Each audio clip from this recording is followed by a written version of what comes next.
Ini memang sangat membantu kerja I sebagai content creator. Kita content creator, kita jumpa banyak klien. Kadang-kadang kita berbincang things yang penting tau. Macam okay, apakah ciri-ciri benda yang kita nak kena cakap. Benda tu selalunya I akan ambil nota. Tetapi kadang-kadang kita akan terlepas benda-benda penting.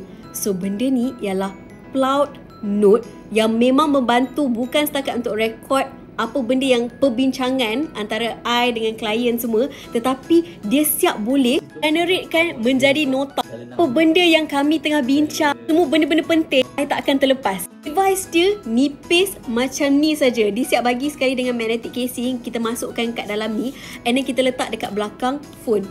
That is it, literally it. It's not just a simple note taking punya device, tapi dia siap buatkan nota dan summarizekan segala perbincangan yang ada dekat dalam meeting I dengan klien. Siap boleh buat mind map lagi kurang. Lepas ni, bila I ada apa-apa perjumpaan, meeting dengan klien, I tak akan miss apa-apa info yang penting.